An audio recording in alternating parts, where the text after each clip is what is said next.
Now, the embarrassment experience. Embarrassment is a modern condition of being. In history, it seems people were simply never embarrassed. The Lord Nelson is hit! He lies, dying!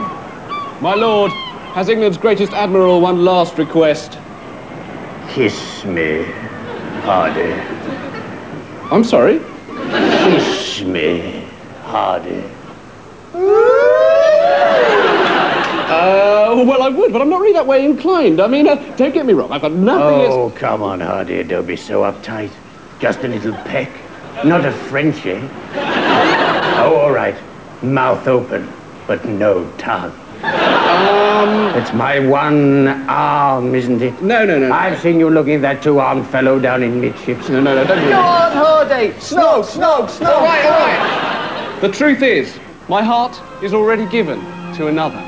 And every night, I await their call across the waters. My heart is... Pugwash!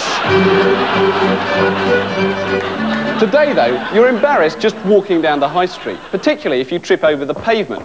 When people trip over, they always pretend they haven't. They sort of incorporate a hop, skip and jump into their walk for the rest of the day. I don't know if this happens to you, right? Sometimes I'm just walking down the high street and you suddenly find yourself walking stride for stride, level with an old lady. So, you speed up so people won't think your best friend is someone who owns a tartan zip-up shopping trolley. But, she's sped up as well because she's frightened of you, so you both end up bombing neck and neck down the road at 30 miles an hour. The modern meaning of the word, as in to feel uncomfortably self-conscious, was not present in the old word embarrass, which simply meant to hinder, as in the phrase to embarrass Napoleon's forces. But we may have got this wrong. Sir, General, what news of Wellington and the English? Mon Emperor, the English are currently in the field erecting their new weapon. Aha, it does not frighten me. What is it? A giant catapult? A cannon? No.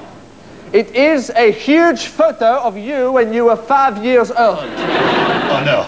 Not the one with me wearing the shirt with the huge collar. Oui, mon Emperor.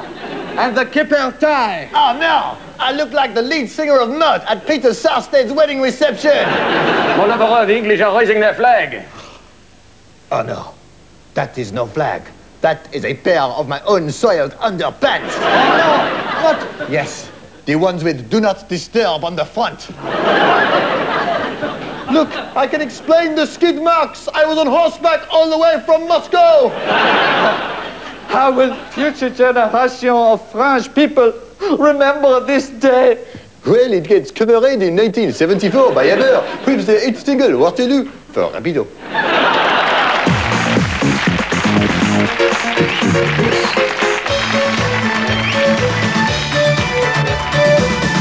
What a tosser.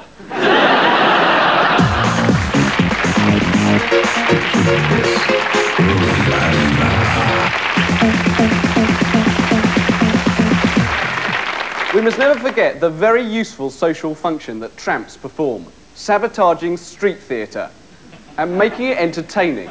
And the same with busking.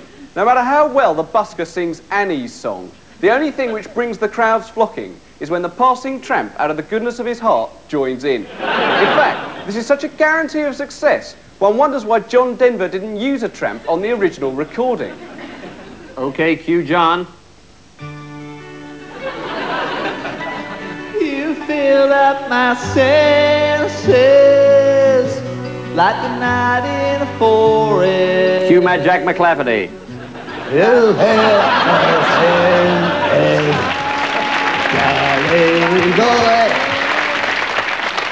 But how does anyone become a tramp? They themselves are always saying, well, I had a bit of bad luck. But if I have a bit of bad luck, if, for example, I go to the newsagent and it's shut, I don't go straight over to the bin and think, oh, I wonder if there's some food in there, and then not go home for 27 years. But back to tramps and the arts. Tramps do occasionally perform solo. This is because the vagrancy laws class begging as a criminal offence, but not busking. So many tramps allow themselves a very loose definition of busking. Cancer! Cider! I'll take you all on. I'll kill the copper in Stevenage, I did. And later on, we'll be playing some more Bob Dylan. According to tramps, busking consists entirely of putting your cap on the floor.